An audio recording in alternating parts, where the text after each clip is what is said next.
किसी दुखिया के घर में सबल सिंह बावरी है। दुखिया जिस भगत के पास गया है वह भगत भी सबल सिंह बावरी का भगत है।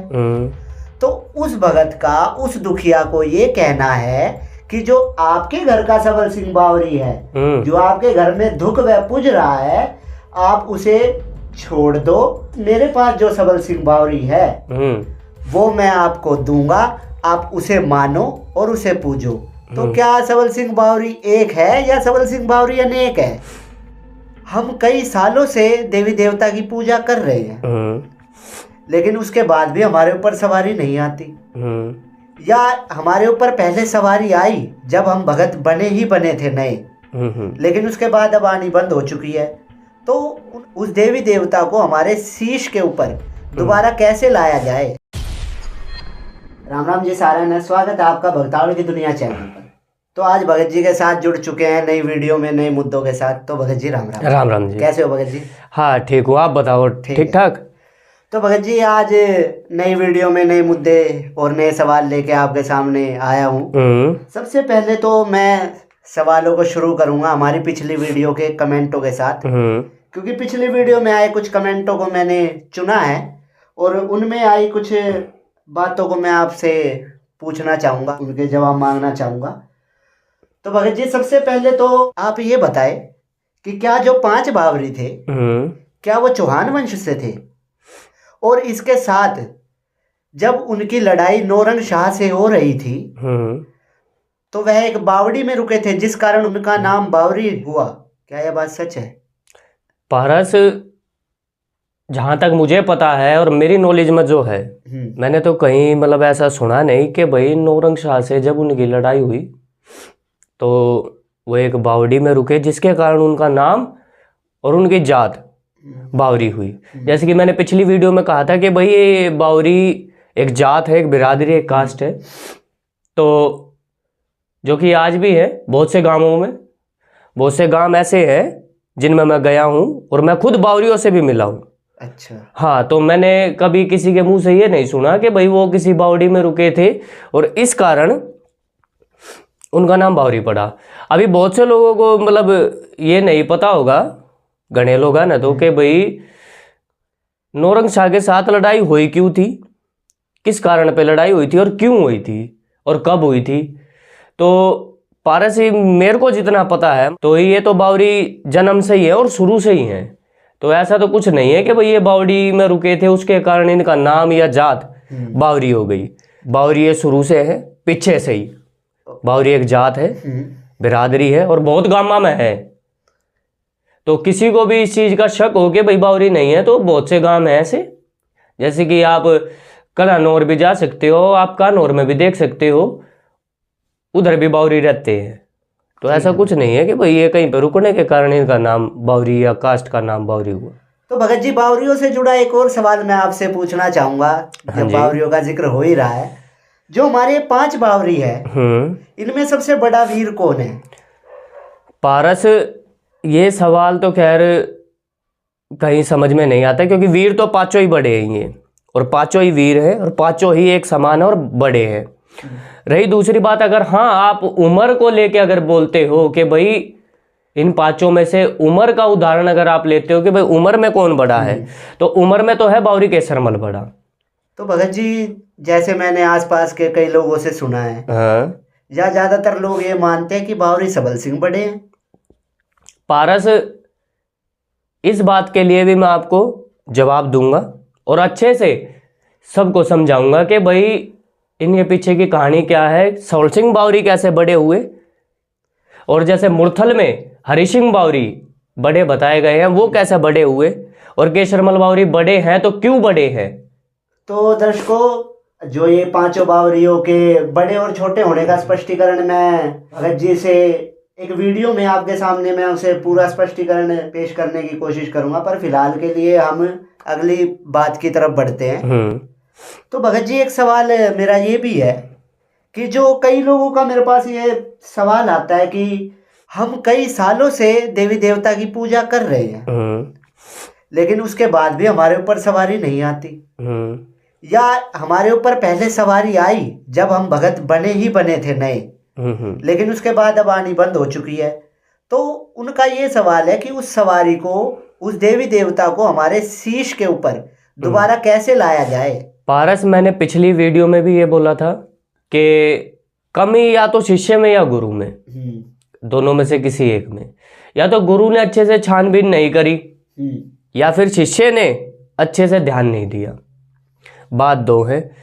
हाँ, मैं एक चीज़ ज़रूर कह सकता हूँ कि भाई जो भी गुरु है, जो भी उस्ताद है, जो भी भगत है जिसका आपने हाथ पकड़ा है, तो आप उसके पास ही जाइए और उससे पूछिए कि भाई कैसे क्या होगा और क्या नहीं होगा। और फिर भी अगर कोई रास्ता नहीं मिलता है तो आप कमेंट कर सकते हैं, मैं आपको इस चीज़ का भी जवाब दूंगा कि अगर किसी में गुरुमुख होने के बाद देवी देवता आके हट जाए और दोबारा नहीं आए तो वो कैसे आ सकते हैं। तो मैं इस चीज़ के ऊपर भी आपको जवाब दूंगा और समझाऊंगा। कोशिश मेरी यही रहेगी कि आपको अच्छे से समझाऊं कि भाई कैसे क्या होगा। तो भगत जी, अभी मैं जो आपसे अगला सवाल पूछने जा रहा हूँ, शायद ये इस वीडियो का एक अहम और मुख्य सवाल भी हो सकता है। भगत जी, मैं माफ़ी चाहूँगा नहीं कि कोई नहीं। और इजाज़त भी चाहूँगा कि मैं आपसे ये सवाल पूछूं, क्योंकि आप भी एक भगत हैं। पारस, आप सवाल पूछने के लिए आए हो तो पूछो, कोई दिक्कत नहीं है। तो भगत जी, मैंने ये बात देखी है कि किसी घर में कोई देवता जो पहले से ही पूज रहा है और उस घर में वो है, लेकिन उस घर के लोगों ने घर में आई समस्या के कारण बाहर किसी भगत, किसी गुरु का हाथ थामा, और उस गुरु, उस भगत के पास भी वही देवता है जो दुखिया के घर में भी पूज रहा है। उदाहरण के तौर पे मैं आपको कहता हूँ, जैसे किसी दुखिया के घर में सबल सिंह बावरी है और जिस दुखिया जिस भगत के पास गया है वह भगत भी सबल सिंह बावरी का भगत है। तो उस भगत का उस दुखिया को ये कहना है कि जो आपके घर का सबल सिंह बावरी है, जो आपके घर में दुख वह पूज रहा है, आप उसे छोड़ दो, और जो मैं मेरे पास जो सबल सिंह बावरी है वो मैं आपको दूंगा, आप उसे मानो और उसे पूजो। तो क्या सबल सिंह बावरी एक है या सबल सिंह बावरी अनेक है? पारस, देखा जाए तो सबल सिंह बावरी अनेक है। सबल सिंह बावरी घट घट में है, कण कण में है, मानो तो। और ये जो आपने सवाल पूछा कि भाई किसी दुखिया के घर में सबल सिंह बावरी पूज रहा है और भगत ने ये कहा कि भाई तुम अपने सबल सिंह बावरी को छोड़ दो, मैं जो दूंगा उसको पूजो। देखो, सबल सिंह बावरी जो उनके घर में है, दुखिया के घर में, वो भी तो वही है जो भगत के पास है। भगत का काम ये होता है कि भाई किसी भी दुखिया के घर में कोई भी देवी देवता हो, भगत के पास है या नहीं है, उसको हाथ जोड़ के विनती करके उसको मनाए, ना कि ये उनको बोले कि भाई मेरे पास सबल सिंह बावरी है, तुम अपने को छोड़ दो और मेरे को मानो। अरे है तो सबल सिंह बावरी, कोई अलग थोड़ा हो गया, तो इसी है तो एक ही। हाँ, तो इसी बात पे मैं भी कंफ्यूज हूँ कि ये भाई की, मैं तो सुना था कि एक ही सबल सिंह बावरी, सबल सिंह बावरी एक ही है। हाथ जोड़ के सबसे एक विनती करूंगा कि ऐसे ऐसे भक्तों से बचो जो ऐसी ऐसी सलाह देते हैं कि भाई तुम अपने को तो छोड़ दो और मेरे सबल सिंह बावरी को मान लो। भाई है तो एक ही सबल सिंह बावरी, चारों दिशाओं में, चारों खूट में, कण कण में। आप मुरथल चले जाओ, वहां भी एक ही सबल सिंह बावरी है, दो नहीं मिलेंगे। आप सपीदम चले जाओ, वहां भी एक ही सबल सिंह बावरी है, दो नहीं मिलेंगे। आप बागड़ चले जाओ या दिल्ली तख्त पे चले जाओ या कहीं भी चले जाओ जहां भी इनके स्थान है, सबल सिंह बावरी एक ही मिलेगा, क्योंकि एक ही है। तो आप ऐसे भक्तों से बचो और ऐसे भक्तों के पास जाने की कोशिश करो कि आपके घर की सोच को और देवी देवताओं को सीधा करके आपके झोली में डाल ले, ना कि आपको भटकाए, आपको बहकाए, आपको कुछ कुछ समझाए, कुछ कुछ पढ़ाए। तो हाथ जोड़ के विनती ये है, आप ऐसे ऐसे लोगों से बचो। हाँ, हम किसी और देवता को मान सकते हैं कि भाई वो अलग हो सकता है, उसके कई रूप हो सकते हैं, पर बावरियों के कोई रूप नहीं है, वो एक ही है हमारे बावरी। तो भगत जी, इसी के साथ मैं एक बात और आपसे पूछना चाहूँगा। हाँ, जरूर। यह भी शायद हमारे चैनल का एक मुख्य ही सवाल है कि आप चैनल पे अपना नंबर क्यों नहीं देते। जो ये दर्शक है, मैं इनके कमेंट पढ़ता हूँ तो मैं देखता हूँ कि अधिकतर लोगों का यही कहना है कि भाई नंबर दे दो, नंबर दे दो भगत जी का। तो भगत जी, आप नंबर क्यों नहीं दे रहे हो? पारस, मैं इस भक्ताओं में इतना व्यस्त हूँ कि मैं समय बिल्कुल भी नहीं निकाल पाता, और आप सबसे माफ़ी चाहूँगा कि आप सबको इतना बुलवा रहा हूँ और इतना आप सबको बोलना पड़ रहा है, उस चीज़ के लिए मैं माफ़ी चाहूँगा। पर मैं खुद इतना व्यस्त हूँ कि अभी मैं नंबर नहीं दे पा रहा हूँ। जैसे जैसे मुझे समय मिलेगा आगे, मैं ये कोशिश ज़रूर करूँगा कि आपको नंबर दूँ, आप सबकी समस्याएं सुनूँ, और मेरी कोशिश ये रहेगी कि आप सब तक मैं पहुँच सकूँ। और ये जितने भी छल कपटी और जितने भी ठग्गू पैसे खाने वाले भगत हैं, उनसे मैं कोशिश करूँगा कि आप सबकी सहायता कर सकूँ। बाकी अगर किसी को भी मेरी बात छोटी लगी हो या बुरी लगी हो तो अपना भाई समझ के, अपना बेटा समझ के माफ़ करियो।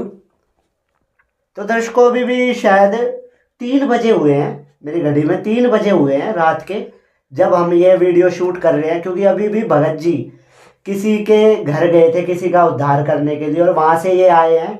और फिर मैंने इन्हें कहा कि आपको वैसे समय नहीं मिल पाता है, तो उन्होंने अपना कीमती समय इस समय आप सभी के सवालों को सुनने और उसका जवाब देने के लिए हमें दिया। तो मैं फिर कह रहा हूँ कि मेरी ये कोशिश रहेगी कि जो भगताओं से जुड़े अलग अलग मुद्दे हैं, अलग अलग बातें हैं, जो हमें कई बार सही भी लगती है, कई बार गलत भी लगती है, मैं उन सब के सवाल और उन सब के जवाब आपके सामने पेश करने की कोशिश करूंगा। भगताओं से जुड़े आपके कोई भी सवाल है तो आप हमें कमेंट कर सकते हैं, और मैं यह पूरी कोशिश करूंगा कि आप सभी के सवालों का जवाब मैं भगत जी से मांगूं, और भगत जी भी जिस तरीके से उन्हें टाइम मिलेगा उस हिसाब से टाइम निकाल के आपके सवालों का जवाब जरूर देंगे। आशा करता हूँ आपको हमारी यह वीडियो अच्छी लगी होगी, और इसी के साथ मैं भगत जी का दोबारा से धन्यवाद करना चाहूँगा जो इन्होंने अपना इतना कीमती समय हमें दिया। तो अच्छा जी, राम राम। राम राम जी सारा ने। ऐसी और भी वीडियो देखने के लिए आप भगतावल की दुनिया चैनल पर जाएं और वहां जाकर भगतावल की और भी चौंका देने वाली वीडियो को देखें। आप भगतावल की दुनिया के इंस्टाग्राम चैनल पे भी जुड़ सकते हैं। भगतावल की दुनिया के इंस्टाग्राम की आईडी आपकी स्क्रीन पर शो हो रही है, और भगतावल की दुनिया यूट्यूब चैनल से जुड़ने के लिए आप इस लाल बटन को दबाएं और इस घंटे के निशान पर क्लिक करें। धन्यवाद।